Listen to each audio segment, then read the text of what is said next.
Hello, Tech fans, and welcome into the episode 128 of the Tech Sideline Podcast, originating from TSL's high-tech studios in the Virginia Tech Corporate Research Center. We have a busy show planned for you today, and we're so glad you're with us, as we're going to talk about the addition of grad transfer Evan Fairs, how he can help the receiving corps for Virginia Tech football. How can Virginia Tech football replace the production of Dalton Keene? An article from Brandon Patterson that's on the website. We talk about that on the podcast. And we spend the majority of today's show talking about the top 10 football games that have been played in Blacksburg since 1999. All that and more. It's on the Tech Sideline Podcast, and it gets started right now.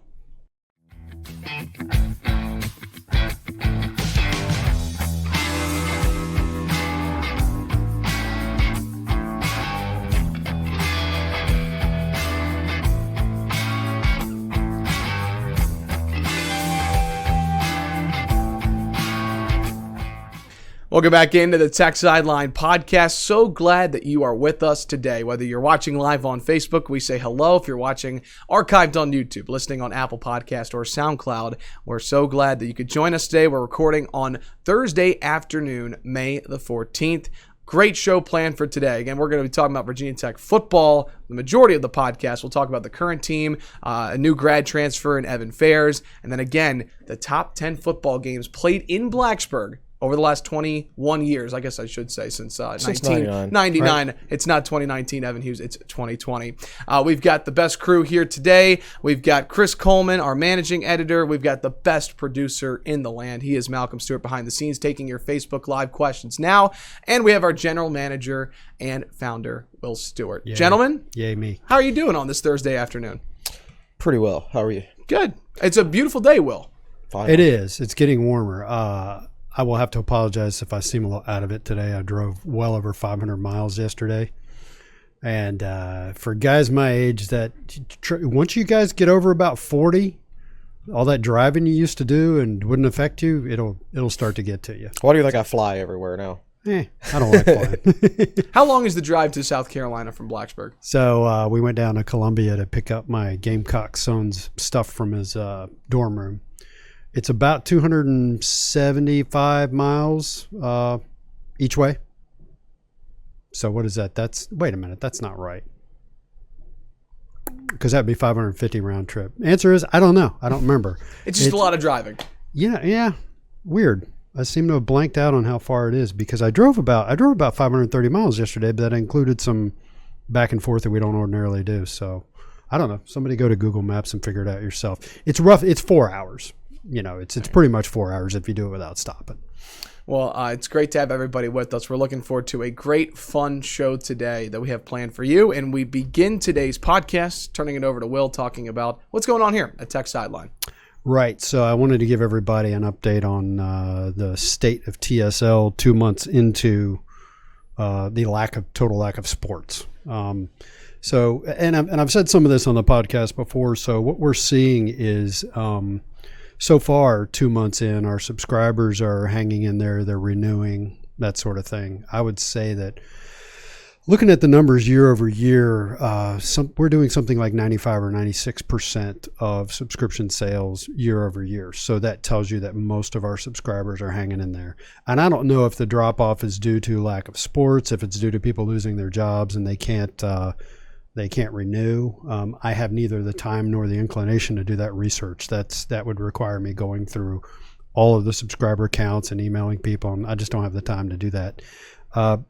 And nobody's emailed me and said I lost my job. I can't renew.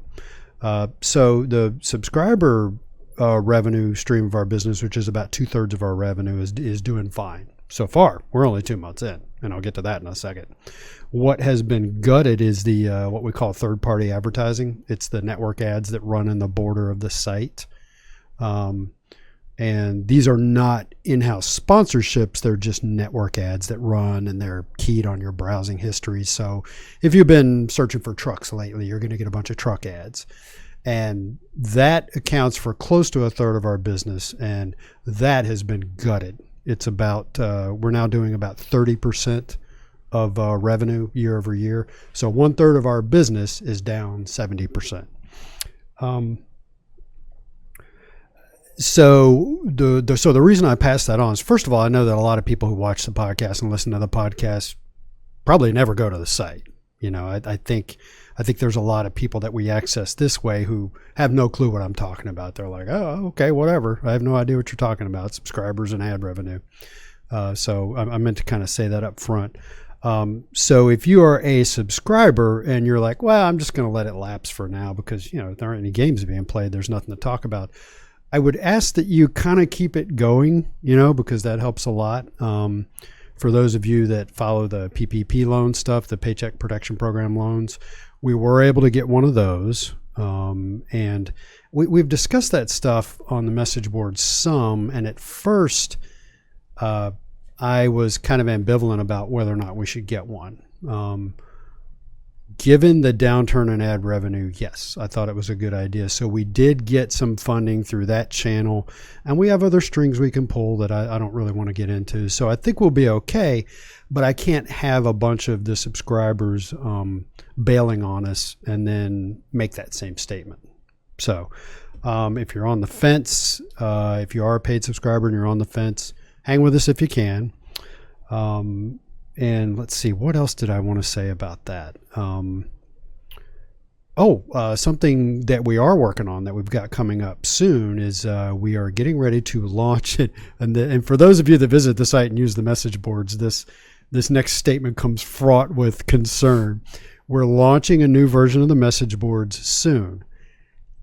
Oddly enough, that doesn't mean the message boards are going to change. What we are doing is, and we've done one go around of this before, we're changing what's underneath, the programming that's underneath. I'm betting a very small percentage of you that this will mean anything to you. It actually doesn't mean a whole lot to me. The programming for the message boards goes back to the late 90s. It's programmed in a language called Perl, P-E-R-L. And we are in the finishing stages of getting rid of the Perl code and replacing it with a much more modern programming language. What that means is we have wrung, in terms of features, we've wrung everything we can wring out of the boards as they're currently written. The programming language that we are going to will enable us to start adding features. The problem with Perl is that if you want to add features, everything has to be done server side. So, for example, a lot of people are always requesting, when are you going to get a mute or ignore feature? In the Perl programming world, what that would require is, let's say we did have that feature in there and you've got 5 users that you're ignoring and you request the football message board. You make that request to the server and the server goes, okay, here we go. I'll put it together. Now this is so-and-so Hokey and he's ignoring these 5 people. Is this person that, it would have to manually step through and decide whether or not to show you things and then serve you the page. If thousands of people are doing that, the server can't handle it. What the new programming language allows us to do is, if you have a list of 5 users that you're ignoring, you'll request the message board. It'll send you the message board and it'll send you your list of ignored users. And then your browser, based on the programming, will go through and decide what to show and not show. So it's what's called client side. All the work's being done on your computer, on your browser. So it doesn't bog down the server. And that's just one example of a feature that gets added that can be a client side feature. So what's going to happen is, sometime in the next week or two, I am going to get to use the new programming to surf the boards. Everybody else will still be using the old programming. And so I'll be able to go through and test everything, and we'll add some features and things like that. When it launches to the rest of the world, you won't even know the difference. The boards will look the same, and they'll function the same. But then we'll get to start adding new features of stuff people have been requesting, stuff that's a lot more fun. So that's more fun than boring talk about revenue. And please keep your subscriptions and stuff like that. And I will tell you that, and here's another topic I wanted to touch on. There's that thing of how the coronavirus and COVID-19 are changing the world. And they are changing our business as well in ways that are going to manifest themselves over the next year. If you just listen to me, I laid out a scenario that we have encountered repeatedly. The subscription part of our business is reliable and consistent. The customers are reliable and consistent and loyal. The ad revenue part of the business has slammed up and down over years, and it is very difficult to do anything and not be able to rely on that revenue stream. Now, these are extraordinary circumstances, losing 70% of your ad revenue. But it has just driven home to me the point that part of our business is reliable and repeatable, and the other part isn't. And anybody with a brain will seek to decouple themselves from the part of their business that is not reliable. They will seek to minimize that and push it to the background.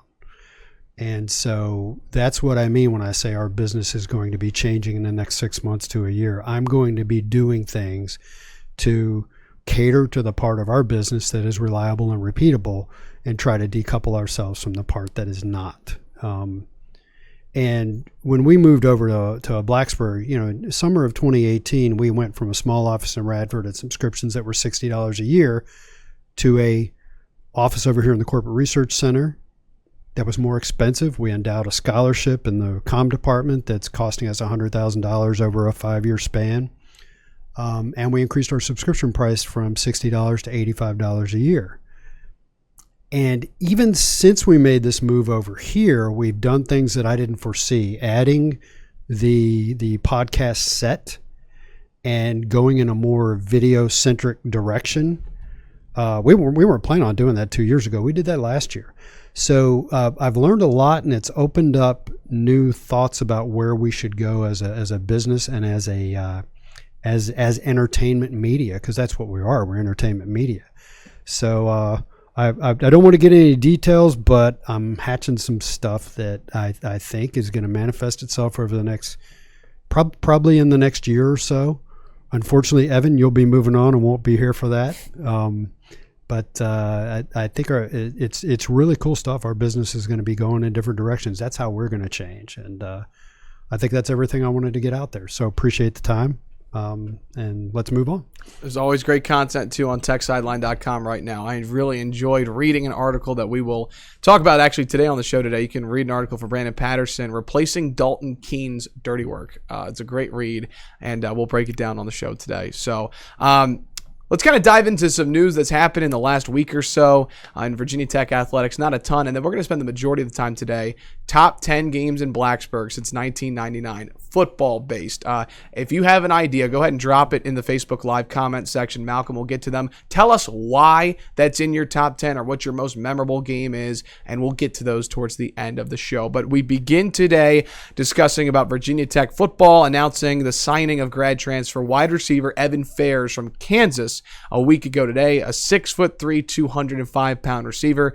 His best season came in 2017. He had over 300 receiving yards. He's battled injury in his career. Chris, I'll start with you. How much of an impact will Evan Fairs have to the wide receiver room? It's hard to say. It's hard to judge people off their careers at Kansas. Ron Willis was a much better quarterback at Virginia Tech than his Kansas stats would indicate. So it's kind of hard to look at Fairs and view him as an impact player, but at the same time, I think he's probably better than his numbers at Kansas showed. I think he's a rotation guy. I think he's a depth guy. I don't think he's going to step in and be a starter. I could be wrong. What's the height? What's his height and weight? 6'3", 205. 6'3", 205. Okay. Yeah, he's an outside receiver for sure. Right. Outside receiver all the way. And with Hazelton going, you just don't know what you have out there besides Trey Turner. I think they like some guys, but they're unproven. And, if you can get a guy for 1 year to give you some more depth, then you got room, then go for it. You've lost Pinckney to the portal. Not that he was a factor. He wasn't going to play. But, I think that fans thought that he was part of the outside depth. And Hazelton, that was a surprise. I don't know. I guess we had heard that he was thinking about it, right? Oh, yeah. But I think to the world at large, that was a surprise. And Patterson, remind me, was Phil Patterson a guy who could play inside and outside? Theoretically, yeah. Yeah. The depth is needed at the outside. Now, when he committed to Tech from the transfer portal of Tech, he released a video that was a lot of practice highlights of him. And highlight film's highlight film. He looked great. He made a lot of tough catches. I thought he ran good routes, good crisp routes. What you don't know is, what does he not do well? That's not going to be in the highlight film. So you take a guy like Damon Hazelton. If you put together a highlight film of Damon Hazelton, oh, that guy's an all-pro. Yeah, you'd have some phenomenal highlights. Yeah. But what you wouldn't include in that highlight film is all the alligator arm drops across the middle. Yeah. So what are Fair's weaknesses? Evan, you said in 2017 those were his best numbers. Was he injured in 2018? Correct. Yeah, I'll read the article that Chris put together on TechSideline.com. Best season in Kansas, true sophomore in 2017. He caught 24 passes for 335 yards and a touchdown. He had 7 receptions for 105 yards against Texas that season in a game. However, he never caught more than 2 passes in any of his other seasons in Lawrence. And they don't know how to develop players at Kansas. We have to take that. Correct. And there's been a coaching change as well. Well, there's a coaching change every other year at Kansas. And let me add they don't redshirt guys. Yeah. This is a guy who came in and played 8 games as a true freshman, mostly on special teams, and didn't catch a pass. All for the team to go 2-10, right? What a waste. Yeah. I mean, Kansas is the school that should be redshirting everybody. There's no reason to waste a guy's redshirt to go 2-10, which is what Kansas does every year, right? So, and they did the same thing to Ryan Willis when they started him as a quarterback as a true freshman. Real quick, let me also add that he injured his knee against Baylor as a junior in 2018, opted to take a redshirt season, entered the transfer portal in February. So not only did he not redshirt, and there's been coaching changes. So wait a minute, you said 2018 is when he got injured. Okay, yeah. And then 2019 he just didn't play, right? Yes, he was on the team in 2019. I think he fell. I think Les Miles doesn't like him. That was Les Miles' first year. Correct. Right? Yeah. So he just new coaching staff, coaching transition. Yeah, it happens that everywhere there's a coaching. And so he was in a situation where he took his redshirt year in 2018, if I heard you correctly, right? The redshirt year was in correct. And going into the 2019 season, he probably didn't know how much he was going to play. So then he winds up sitting the bench, and that's a wasted year. Yeah. If he had known in the summer of 2019 he wasn't going to play in 2019, he could have gone into the portal then.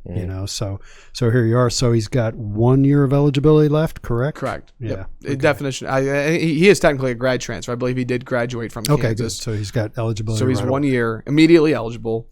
Will, let me ask you this. So we talked about losing Damon Hazelton, an outside guy. We're going to talk in a minute about how Tech can replace the dirty work in the Brandon Patterson article, the production of Keene. But when you take out those 2 players in terms of pass catchers in Tech's offense, who do you think steps up in terms of those pass catchers' role in 2020 for Tech on offense? Chris is going to have to help me here. Clearly Trey Turner, Tavion Robinson. I think James Mitchell will certainly be involved. Gallo will be involved. We're going to talk about him when the dirty work piece. We hope payout. Jaden Payut, yeah. We hope. Who else is there? You got Caleb Smith on the outside. Yeah. Smith got off to a good start in his career, but once Hazelton, I think Smith only caught like 1 pass over the last 9 games last year. Everything was in those first few games when Hazelton was out injured. Yeah. I like Smith, but I don't know if he's ever that starting guy. Yeah. I think I don't get in the business of rooting for one player over the other, but I hope Payut ends up Payut. Excuse me, not payout. It's Payut. Do we know that for a fact? I'm pretty sure. We need the media guide. Yeah, we do. But is Damian Salas out there? Damian, let us know how you pronounce it. I hope that he proves to be the best because he's got the highest ceiling. And the quicker he can get into the rotation and earn a lot of playing time, the quicker he'll improve. So I hope he's ready. Now, he's the type, he was a high school quarterback. He really needed the spring, right? Yep. And he didn't get it. So I don't know how much that will stifle his progress or anything like that, but a few weeks ago, Justin Fuente and Trey Turner and some great people like that they did a private Zoom chat with fans and everything. And I heard that Trey Turner mentioned in that chat that he shouldn't be the jet sweep guy anymore. It should be Jaden Payut because he's so fast and he can take it the distance. So Payut's going to be involved in some way, shape, or form. Because I think he's too athletic to not get him involved. Whether he's starting on the outside, whether he's just a jet sweep guy at first, I don't know whether he's going to catch 15 passes or 50 passes, right? But I do know he's going to be involved. Has Fuente indicated if Blackshear will be in the slot? Or they say he's going to be a running back. Okay. But, Virginia Tech has never been hesitant since Justin Fuente's been here to line guys up in various spots. They've never hesitated to be coy about stuff and then do stuff you don't expect. Right. Yeah. Let's transition to the article that Brandon Patterson wrote. It's on TechSideline.com right now, and highly recommend that you go give it a read. Replacing Dalton Keene's Dirty Work is the name of the article.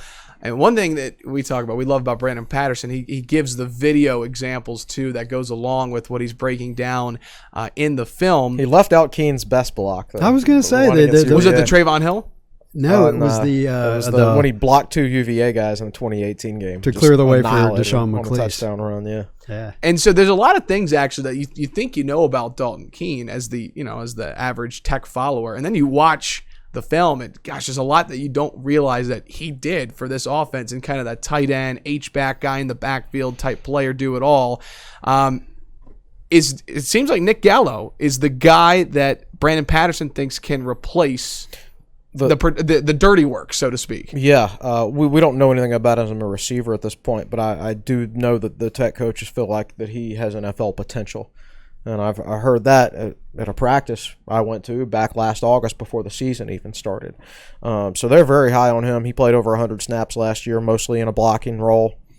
Hopefully he has access to a weight room somewhere. So he makes that strength jump from a true freshman to a true sophomore. Do you see him as a Jeff King or Ryan Malik type, one who can block and catch? Absolutely. Yeah. He is going to be relied on to be Virginia Tech's main blocker from the tight end position this year, in my opinion. If you can't use really James Mitchell in that role because there's so much of the time he's going to be split out wide. Yeah, right. Yeah. To a certain extent, I don't think of him as a blocker. He's actually not bad at it. He's pretty good at it, but he's not. It's in a different way. Like I don't think you want him with his hand on the ground. Yeah, it's more out on. I don't want to say the perimeter, but not right. On the interior. I'll give a little taste of what Brandon had to write here. A couple sentences about Nick Gallo. He said, "Quote: Nick Gallo seems to be the heir apparent. At 6'4", 242 pounds, as a true freshman, he was the same height and only 10 pounds shy of Keene's playing measurables at Tech. Though it's fair to note that as far as body composition goes, the muscle/fat difference was a little more pronounced. He also got a lot of work at that position for a true freshman, which makes sense since the staff thinks he's got NFL potential. As far as alternatives go, James Mitchell's is similarly sized and game to block, but playing bulldozer goes away from his strengths, while none of the traditional running backs have Gallo's blend of size and experience." Close quote. Right. Gallo, as a true freshman, was 10 pounds behind Dalton Keene at his peak, but you got to remember when Dalton Keene was a true freshman, he was only like 223 pounds. He was a high school running back in Colorado, and this is one heck of a development job by Tech, and is a testament to Keene's own work ethic. When you're a high school running back, and then you're declaring for the draft as an H-back tight end, did he redshirt? No. Wow. He started from day one as a true freshman, and getting drafted in the third round. Having never played the position, what Justin Fuente calls the second most difficult position at Virginia Tech besides quarterback is that H-back spot. Yeah. Yep. That's a pretty incredible story. And that gets back to when Keene declared for the draft. I just thought, what? I didn't see that coming. He clearly made the right call, getting drafted in the third round. And sometimes, most of the time, a lot of times I keep my mouth shut about stuff. When he announced he was going pro, I didn't know that he was going to go that high. And I think the inclination is, why? You remember a lot of the talk at the time was that his family was friends with Charlie Wiles. And Wiles had been let go, and the Keene family might be upset, and that's why Dalton said, "I'm out of here." And I didn't go there. I didn't.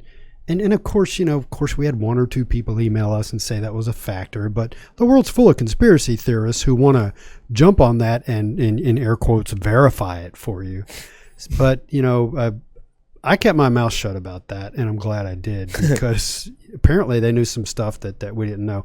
And I haven't had a chance to read any interviews with him or anything like that. Dalton Keene, to see what he has to say about it, what that process was like and why he made the decisions he made. I think in hindsight, the stuff about not liking Fuente or being mad at Fuente was wrong, because, I mean, he's publicly stuck up for Fuente on Twitter a couple times since then. That's right. And it's gone back in the other direction. Fuente's also positively addressed him on Twitter. Yeah. Yep. So sometimes it's best to just keep your mouth and your keyboard shut and see how things play out. Yes, Twitter. We talked about this. We don't have to go down this road because we did on previous podcasts. But I feel like if we would have asked the three of us the best destination for Dalton Keene to go in the pros, I think honestly I would have said the Patriots number one. I just feel like that's a perfect spot for him. The way they use tight ends, even without Tom Brady, will they keep using the tight ends the same way? I think so. I think they're gonna. They drafted two of them in the third round, so they're clearly interested in using the position. Devin Asai from UCLA.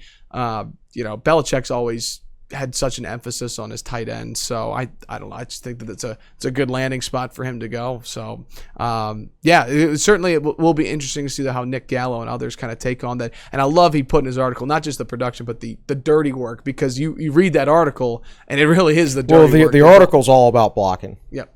So dipping into the NFL a little bit, I'll go on a little tangent here. I noticed on the NFL Network the other day they were playing the 1982 Dolphins-Chargers playoff game. And it's actually the 1981 season because it was January 2nd, 1982. Do you know anything about that game, Evan? That game was Dan Fouts and Don Coryell's Air Chargers offense against a Miami Dolphins team that was very run-centric at the time. They had David Woodley playing quarterback, and he wasn't that great of a passer. Don Strock from Virginia Tech was backing him up. Where's Marino? Marino wasn't there yet. Really? Yeah, this was a couple years for Marino was drafted, I want to say, in 87, right? That was the year not that late. I think it was 83 or 84. Gotcha. Yeah, because my sophomore year at Tech was 84. Marino was a second-year quarterback. Yeah, 83. So this was the 81 season, so Marino didn't get there for a couple of years. So anyway, this is it. This is not a conference championship. It's a divisional playoff game. And the Chargers roll down to Miami, and Miami, they look like Virginia Tech against Boise State in that FedEx game. Miami just fell apart on special teams, and they coughed up 24 points before the first quarter was over. It was 24-0 San Diego at the end of the first quarter. So Don Shula puts in Strock, and Strock was the backup quarterback, but he had played a fair amount that year. And when Strock trots out onto the field, they had video clips from a bunch of guys who'd played for the team, and they were all we knew we had a great backup quarterback. And Strock comes in and starts slinging it all over the yard, and the Dolphins go on a 38-7 run and take a 38-31 lead late in the third quarter. And they're driving, early fourth quarter, they're driving down for a score that will put them up 2 with like 7 or 8 minutes left to go. And they fumble deep in the Chargers territory. And that's when I turn it off and quit watching, because I'm a Dolphins fan, and the Chargers wind up winning in overtime.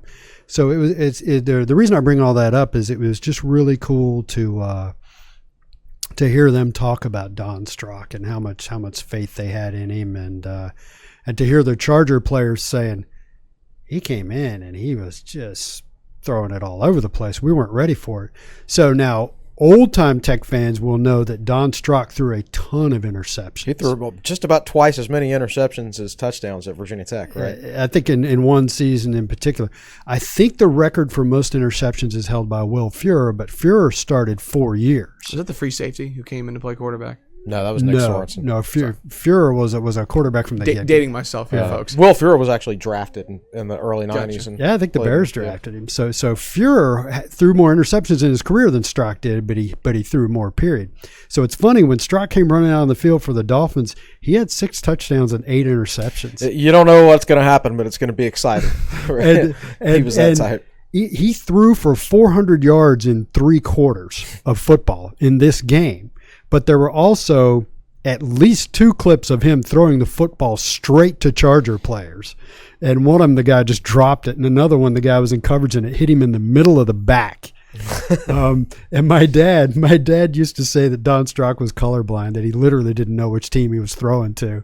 And he would do these things. He was a great passer, but he would just wing it straight at the other team. So it was interesting to see all of that encapsulated in that one game. So sorry to hijack the podcast. No, that's a great story. And I will say, if there's one thing right now the sports fans are getting the opportunity to do, it's go back and watch games that, like for me, I wasn't alive for, and get to understand a piece of history. So I'll have to write that down. So that game had a special teams player in it named Tommy Vigorito, who played for UVA. And later that night, they played a 1994 Dolphins game, had Terry Kirby playing running back for the Dolphins. He played for UVA. So I thought that was interesting too.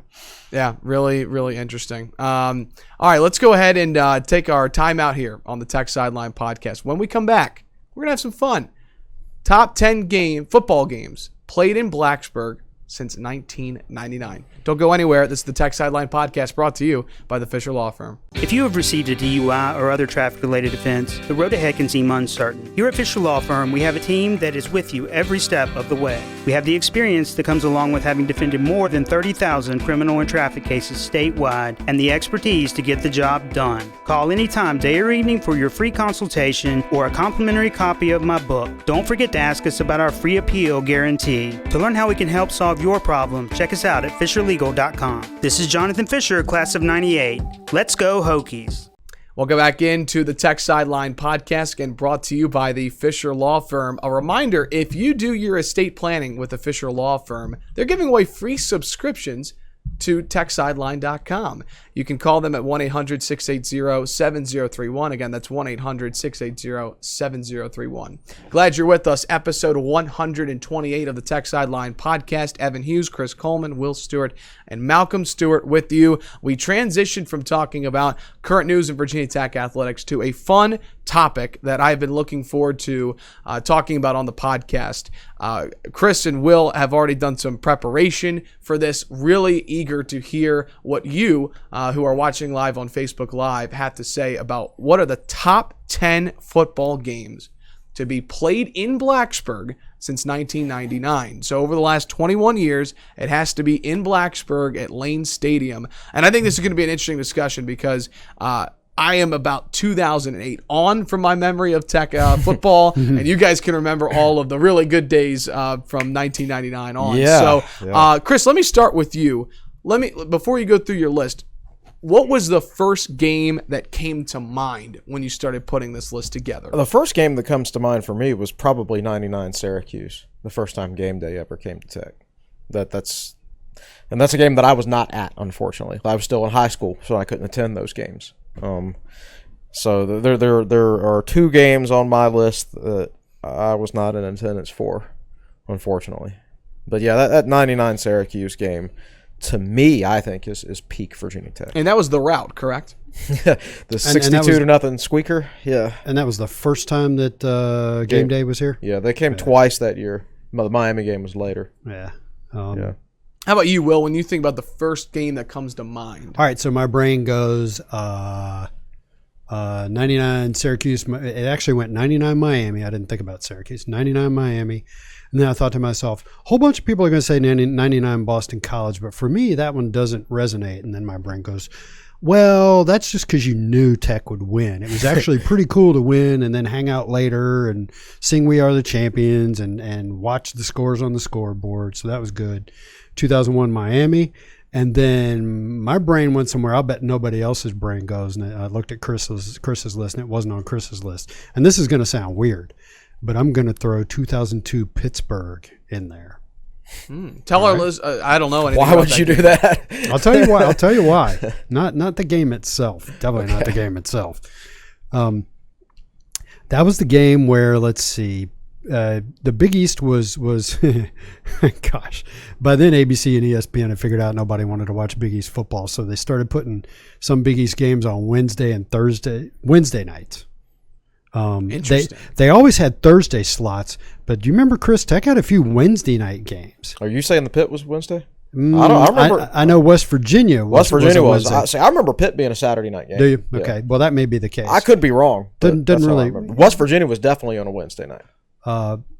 So we'd have to do the research. There were 2 Wednesday night games. One of them at West Virginia, and one of them home against West Virginia. And again, these are in Blacksburg. These games, just to remind. And so what I'm about to describe sounds like a Saturday scenario. Anyway, so in that game, Virginia Tech was very highly ranked, 2nd or 3rd in the country, something like that, and they were winning at one point, I believe, 14-7 or 21-7. 21-7. They blocked a punt. Lee Suggs broke off a long run. So it's 21-7. Everything looks great. They're playing defense against Pitt. They've got Pitt stopped, and Ronyell Whitaker commits a bonehead late hit. It was like 4th and 10. It was after the play on 3rd down and incompletion. So it's like 4th and 10. The teams are literally leaving the field for the punt teams to come on, and he just decks somebody. Oh, what I remember is him hitting a receiver, a ball that was way overthrown, and he hit a receiver and got flagged. See, what I remember that from the Syracuse game in 2001. Whitaker had a knack for having these awful 15-yard penalties on 3rd down that gave the other team new life, and then they'd go down the field and score. I think that one was 2001 Syracuse. Anyway, whatever. So the only 2 Wednesday games that Virginia Tech has played in since 2000 were back-to-back seasons against West Virginia. Okay. Home in 2002, away in 2003. So I'm making stuff up. Anyway. So is that off your list now? And I'm getting text from No. It was a Saturday. Okay, so the story I'm going to tell is why I remember that game. So, Whitaker commits a bonehead error, and like 1 or 2 plays later, who was Rod Rutherford Pitt's quarterback at the time? Probably. A guy you may have heard of named Larry Fitzgerald was playing for Pittsburgh. We didn't know how good he was. He had a really good game. I didn't know he'd go on to be a phenomenal pro and all that stuff. So they go down the field, boom, boom, boom, throw a touchdown pass to Fitzgerald. Tech just fell apart, and they wound up losing 28-21 in a game they had under control. Mm-hmm. So here's what I remember about that game that's good was it was a night game. The tailgating started, of course, during the afternoon, and I got a vibe in the parking lot that I've never had before or since. As it got dark, I was tailgating in lot 2 behind the south end zone. It was very crowded back there. This was at a time when people showed up early. There were no long lines drawn that you had to tailgate inside. So it was kind of a mob scene. And I just remember it being very crowded. And as it got dark, it felt like there was a ceiling on the whole thing. And the energy in the parking lot was incredible. And then you go into the game, and that's back when Tech still had that kick blocking reputation. And I swear Pitt's punter wet himself. The first 2 or 3 times he was out there, you could see the nerves. Way up in the stands, you could tell that guy was about to lose it, and all he wanted to do was just catch the ball and get the kickoff. And he actually did fumble a snap at one point that Tech recovered and took in for a touchdown, I believe. Not right then, but they recovered it and then drove in for a touchdown. So I just remember all the parking lot energy before the game and all the incredible energy in the stadium right up until Ronyell Whitaker opened the door and Larry Fitzgerald kicked it in. Good to know. All those positive vibes. All right, so I'll go. I'll give one. So I'm dated. I'm about 2008 on. Like I always tell people, the first Tech quarterback I remember is Sean Glennon. So that's what I'm working with here. I'm sure it's on the list. Nebraska in 2009 is the first, I think, like for Virginia Tech college students right now, at least for some. I know some have been following since they were like 1 or 2. But for me, that's one of the first memories I have in Blacksburg of just how many times do you hear stories about people who left that game and then they're in the, they're walking out and they hear the crowd roaring and they got to run back. So that's one game I'll list off. That's a good pick. There's only 3 games on my list that have happened post 2003. I mean, people talk about the atmosphere in Lane Stadium and everything like that. And Lane Stadium, compared to the rest of the college football, is still well above average, still one of the best. Yeah. But Lane Stadium now, compared to what it used to be, is no comparison. Yeah. It used to be way louder. We used to embrace games where it poured down rain and pack 65,000 people in there. And now everybody is wanting to run away at the slightest little drop of precipitation, right? It just used to be a much different mentality. People embraced bad weather. I'd agree with that. People showed up for noon games on time packed the stadium and made a lot of noise from the very beginning. One of the loudest I've ever heard Lane Stadium was, in my opinion, was a 2003 game against Syracuse, which was a noon game, and that stadium was packed. Nobody was late getting in there. It was just definitely a different vibe. The stadium was louder and rowdier back in the day than it is now. So maybe that's part of why I have more past games. But ultimately, when I look through the list of games that have happened since 2003 in Lane Stadium, there just haven't been that many. Go ahead and list them off. What are the games you have post 2003? Well, first of all, let me ask you, 2011 Miami's got to be on that list, right? Yeah, right. That's one of the three. That's the Logan Thomas up the middle, right? Yeah, the 35-31 final, I want to say, maybe, or 38-35 something. And to be fair, I could have put one more on here. And maybe I should have. But anyway. I don't have 2009 Miami on my list. Maybe I should have. I had to leave something off, though. It's a top 10. But here we are in chronological order. Yeah, go ahead. Yep. All right, 1999 Syracuse, 1999 Miami, 1999 Boston College. So I have 3 games from the 99 season on here. I have 2001 Miami, which I believe is the only loss on my list. That was an incredible game against what is arguably the most talented team in the history of college football. I have 2002 LSU on here. That was a game where Nick Saban was coaching LSU and Virginia Tech beat LSU 26-8 in Lane Stadium. Nick Saban actually was so frustrated he threw his headset on the ground during the game, and Virginia Tech handled them very easily.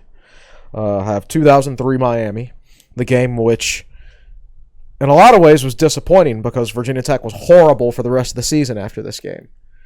So you look at this game and you're like, how did this Virginia Tech team that beat Miami 31-7 go on to lose 5 of their last 6 games or 4 of their last 5 or whatever it was? And not only did they lose them, they looked bad doing it. So, but in a vacuum, the atmosphere that night and the result was outstanding. So it's on my list.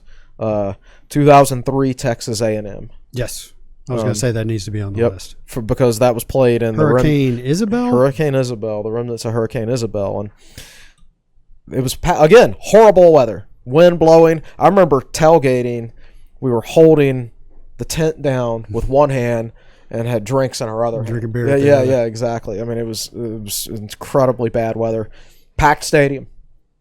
Yeah. Well, pretty much a packed stadium. It looked packed on television, but it was more people at that game than your average game in Lane Stadium these days when the weather's good, quite frankly, in my opinion. There are a lot of people in Richmond and the East Coast that got hit hard by the hurricane, and to escape the hurricane, they came to Blacksburg to go to the game, right?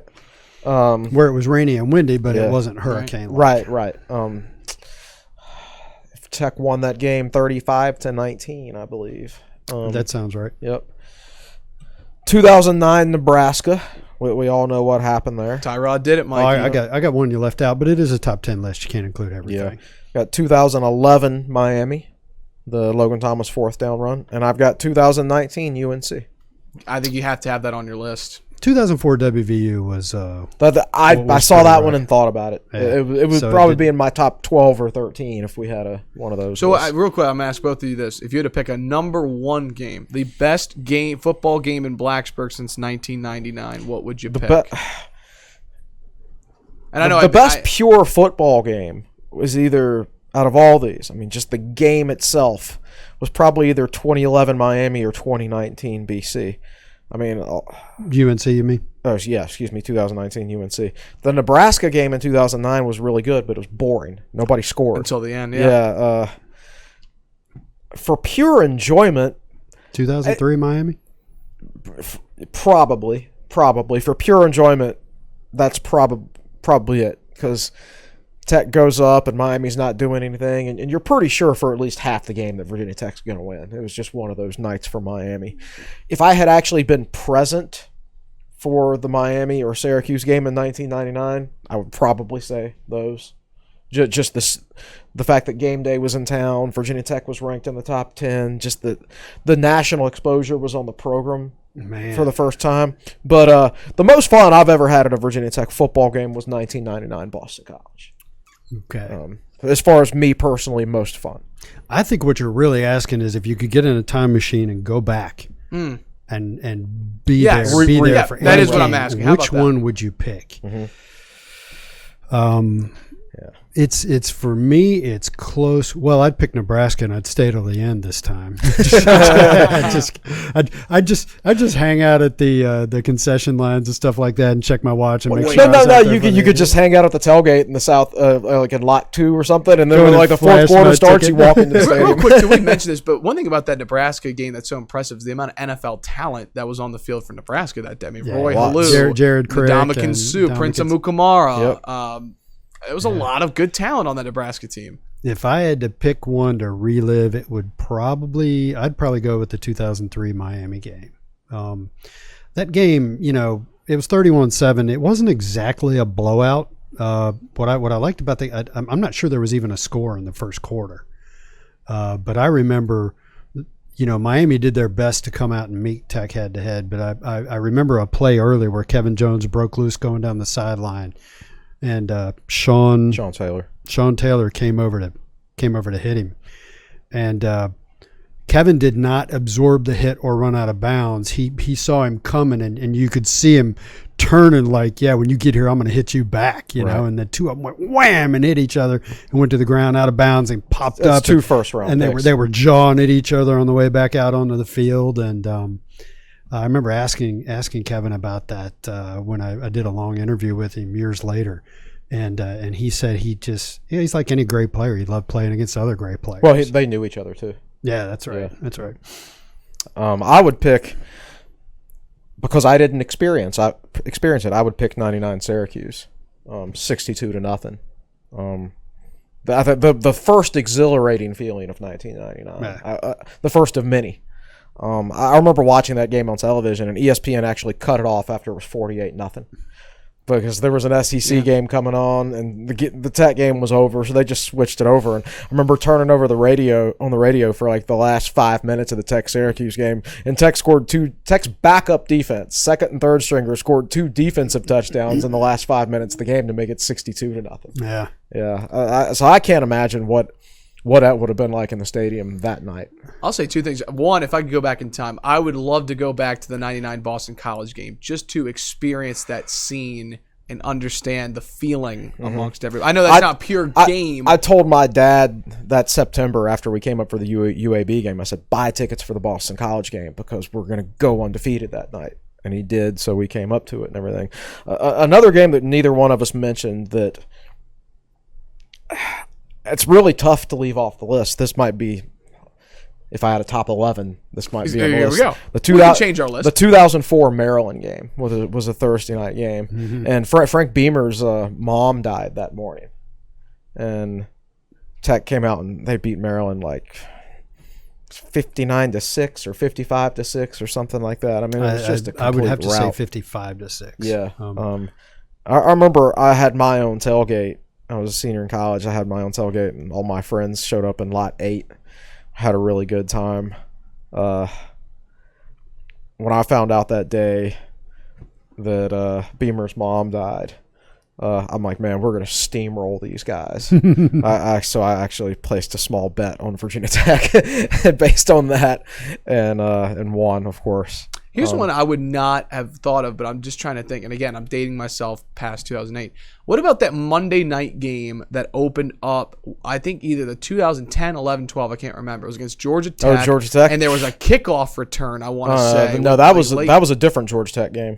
Okay. The kickoff return against Georgia Tech for a touchdown was... But it was like late in the game, and it like... Yeah, that was David Wilson 2010. That was a Thursday night. That was a Thursday night game. Georgia Tech 2012... That opened the season on a Monday night. But that was a boring football game. Gotcha. Boring, absolutely boring football game. So who was Maryland's quarterback in that blowout? Steffi? Jordan Steffi. Who Tech recruited. And remember, Tech fans were angry when we lost Jordan Steffi to Maryland. Turns out he was not very good. No, he just about got decapitated by James Anderson, I think. That's a poor guy. The other thing I remember about that game is from the TV broadcast where Brian Randall It goes running around the end, and he encountered a Maryland defensive back out there and juked him out of his shoes. Yeah. So that was back when Tirico and Herb Street and Corso did the game, and Herb Street said he L1. Herb just starts chuckling. I thought he said he X-buttoned him or something like that. Yeah, put the juke move on him. My dad actually sat right behind or right in front of Farrell Edmonds for that game. And that was before Farrell's kids came to Virginia Tech and became the Edmonds brothers. Farrell went to Maryland, so Farrell was at that game decked out in his Maryland gear. Wow. Yeah. Yeah, actually, I'm getting text. Damian Salas is watching, and he's sending a bunch of screenshots to me. Yeah, Steffi in that game was 3 of 6, including an interception for 18. Actually, 3 Maryland quarterbacks played in that game. Okay. And they were picked off a combined 4 times. There was a Statham who was picked off 3 times. Statham. He was 8 of 17 for 3 picks. Was the other one Hollenbach? Hollenbach. He was 5 of 8 for 53 yards. So he had a great game. So the 3 quarterbacks combined to go 16 for 31, 4 picks, 141 yards, no touchdowns, and a long of 16 yards. And 1 concussion. That belonged to Steffi. So that's appreciate that, guys, coming in. By the way, it is Paiute. I'm getting confirmation on that, by the way. Okay, Paiute. All right. But these are some good, honestly, I think a good way to close this. I like how we've turned the top 10 games in Blacksburg since 99 to like the game you'd go back to. I know it's recent. I know, but I would love to relive that North Carolina game. I mean, the highs and the lows. I mean, you could not script that. It would be fun for you to be able to relive one as a fan, right? Because do you go to the game as a student? Oh, good point. Majority of the time, I don't go as a student. Actually, that day was one of the few games I've been to. Actually, my family was in the stands for. So you got to experience the fan perspective of it. That's good. So that's a really easy decision for me because I missed that game. Right. I was at a wedding in South Carolina, so if I had a time machine, absolutely 2019. Are you going to give your I don't know who was it, your cousin or your niece? I mean, who's my niece? Do you give your niece grief? Just like, gosh, you could not have picked another date for that. Nah, I love my niece. I'm kidding. Malcolm texted, by the way. We don't have any questions at the moment, and we've had a couple people respond. He texted them over to me. So the 2001 and 2003 Miami games are what some of our fans on Facebook Live are saying. They're some of their top 10 games in Blacksburg since 1999. So it's interesting. And I think there's another podcast to do, too, maybe top 10 all sports, right? You think about some of the great basketball games that have happened in Blacksburg since 2000. So I knew there was a thought that went through my head that I was forgetting the whole time machine question. Mm-hmm. In the very early days of back when the website was Hokie Central, I asked the question of the readers. I don't think we had message boards back then. I said, email me if you could go back to one moment in time in Virginia Tech athletics history, what would you go back and watch? And I remember what I said. I remember several of the answers were, I would go back to this game because that's the last game I watched with my dad, that kind of thing, But what I wrote that I would go back and do is I would watch the 1988 Southern Miss Virginia Tech basketball game, the 141-133 game that went into double overtime, because I would want to see Castle Coliseum at full throat with 4,500, 5,000 students, however many it was. Half the Coliseum used to be students back then. I'd want to go back in time and see that. Now, I was saying this in the late 90s at a time when, Virginia Tech won the NIT in 95, went to the NCAA in 96, but by then they were in the Atlantic 10, and attendance wasn't that great, and they weren't winning many games, and I was kind of longing for the good old days, so that's why I answered that. We're coming up on just about an hour. Again, looking over at Malcolm right now. We got the text in of those games. No questions at the moment. So I will end with this, because actually I will end with a text from my dad to end with a Dolphins question for Will and Chris. If it's recent, I'm not going to know it. No, it's from the 80s. He goes, so Marino was on the team that lost to the Washington Redskins in 1983 Super Bowl. Mm-hmm. He did not play. Who was the Dolphins quarterback? Marino did not play? Oh, in 83. So, yeah, that would have been when I was a senior in high school. That would have been when I was born. So, well, I don't remember anybody other than David Woodley and Don Strock, and Strock didn't play for him then. So I would imagine that Woodley would have been. Yeah, Woodley was the quarterback in that Super Bowl, and Woodley was an LSU guy. And I remember that because if I remember correctly in that Super Bowl, he opened with like a 77-yard pass. Can't remember if he went for a touchdown or not, and then wound up with 100 yards passing for the game. Sounds like the Maryland quarterbacks in 2000. Sounds like the 1998 Virginia Tech Syracuse game where Jared Ferguson ran for a 75-yard touchdown and Tech had like 150 yards of offense that entire day. He ran for a 75-yard touchdown and his shoe came off like 8 yards into the run. Remember that? It was 75. Virginia Tech had 150 yards of total offense, and half of them came from a guy wearing one shoe. Yeah. So if you're complaining about the offense now, you probably weren't around in 1998. I got to go back and read what I wrote after that game. It was, for me, it was pretty blistering about how pathetic the offense was. And yeah, it was 150 yards is... Well, they had 6 first downs the entire game. Right. Yeah. We had a great show today, guys. A lot of fun going through the top 10 games of Blacksburg. Let's put this in perspective. Virginia Tech's offense in the 2014 Wake Forest game was probably actually better than the Virginia Tech offense in the 1998 Syracuse game, even though they didn't score. They had more first downs. They moved the ball better. Yeah. The only game that was worse was that, was it 2013 Pitt that was in the rain and Tech had 100 yards of offense? That was 2015. Right. That was a month before Frank announced his retirement. And I remember saying, this is it. Your article was pretty scathing after that one, too. Time to pull the plug on this. That's what we need to start doing, to start recycling through some of that old 1999, 2000. You never know. That could make an appearance on the website. The longer we go without actually playing any games, the more and more inventive we'll need to get with content. Well, speaking of content, it is that time, Chris Coleman. You know what's coming. What's coming up on TechSideline.com this week? What can our subscribers and our fans be looking forward to on the website? And what's already on the website right now? We just did a article. Brandon Passion did an article on the ISO play and Virginia Tech offense that we put out there today. I did the 1995 Rutgers article yesterday. Corey Van Dyke, I don't know if this will probably come tomorrow, but maybe early next week, has an interview with Ian Seymour, Virginia Tech's pitcher, who will probably be drafted next month, who honestly, what a shame that happened. That guy was going to have on his way to having a dominant season. Be one of the best pitchers in the country. And that stinks. And now he's going to get drafted and leave, right? Yeah.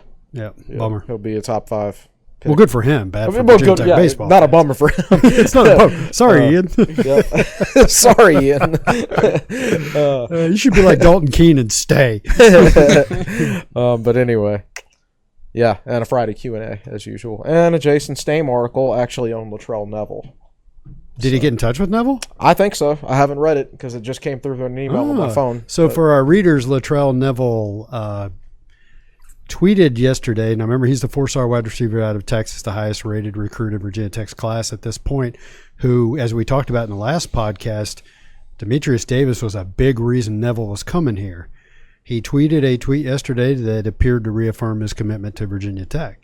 Now, if there's one thing this staff can do, it's recruit wide receivers. I don't know what they say to them, but it's very convincing. And whatever you do in there, can you do that for every other position on the field? Because you're doing that right.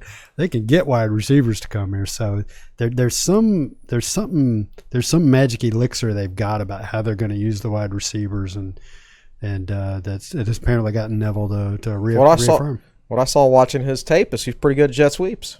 Yeah. Well, I think Alec Bryant actually tweeted out before Neville's tweet something about, Neville's recommitted or something like that. Yeah.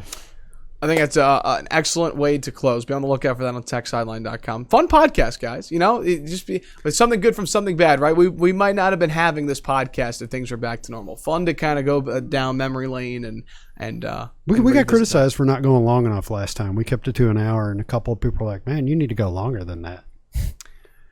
All right, you've got a workout to do too. I think I do. I'm not sure yet. We'll see. Yeah. We need to, I might be doing some play-by-play, keep my reps up, play-by-play of him pushing a car, or we could put that on TechSideline.com. So yeah. All right. Any final thoughts, gentlemen, before we sign off? Just that it's still up in the air whether or not there's going to be football and when. And so Mark Emmert has abdicated his authority here. Of course, he has no authority, but he's actually admitted in an interview, he's like, it's not really for us to say. It's for the politicians and the school presidents to say. Yeah. Well, thank you, Mark, for admitting what we all know, that you really have no power here. Yeah. It's going to be fine in some states, maybe not in others. I don't know. Yeah. So the debate that's starting to go on is it looks like the California systems are going to disengage and say no sports. Yeah. Right. Or no school even. I don't know what they're saying. I can't remember. But it looks like the Pac-10, the Pac-12 is in jeopardy of not having football this fall. But what about Colorado and Utah? And what about the SEC and Big Ten and so somebody on the message board this morning said it looks like the Pac-12 and the Big 12 are mostly out. The SEC and the Big Ten will be in. The ACC will probably be half in, half out. So what are people going to do? And by people I mean schools. So one of the things that's happened is that Alabama was supposed to play USC, and they're talking to TCU about taking that slot. It could be the Wild West. It's going to be. And I have no idea what's going to happen. You would like to think there might be some order to it, but it could wind up being a free for all. Every man for himself. Where people are just, so let's say half the ACC teams want to play and the other half don't. Well, who's to say that half that wants to play can't play each other? It'll be interesting to see what all these schools and conferences do. Right. And so let's say Team A feels very safe and all their players agree to play and everything like that. Should they be forced to lose $40 million in revenue because somebody else in their conference isn't playing? Yeah. So those are the questions that have to be answered. And I guess will be answered over the course of the next few months. We haven't had any school come out and say, "Oh, we're definitely not playing football this year." Not yet. But Akron, we also haven't had any come out and say we're definitely playing. We've had some come out and say we're planning to play. And planning to play is different than saying, "Oh, we're definitely playing." Right, yeah. We do know that Akron today canceled 3 sports. And you're going to see more and more of that, man.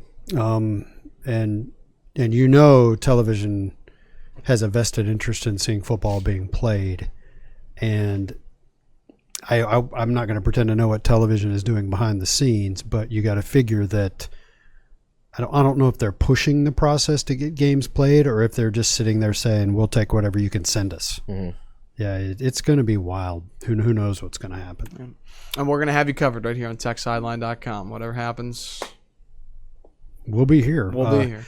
So I started to worry going back to the very beginning of the podcast where I was like, what are we going to do if there really are no sports for the entirety of 2020 and 2021? What are we going to talk about? Well, if it's this 1 foot in, 1 foot out deal, there's going to be plenty to talk about. There's going to be a lot to talk about. We are at a quiet time right now because nothing's happening in the world of sports. Nothing is. They're all planning to do this and planning to do that. Well, eventually people are going to have to put their foot down as to what they are or aren't doing. Right. And that's when the discussion will really wind way back up and get interesting. Bundesliga this weekend starts back up. What is? That's the top German soccer league.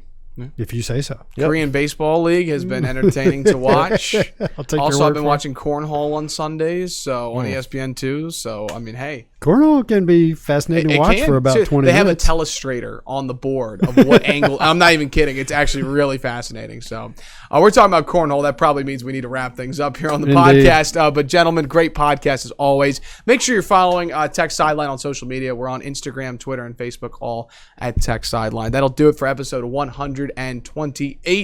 For Will Stewart, Chris Coleman, and Malcolm Stewart, my name is Evan Hughes saying so long. Thanks so much for watching. This has been the Tech Sideline Podcast brought to you by the Fisher Law Firm. Stay safe, Hokies.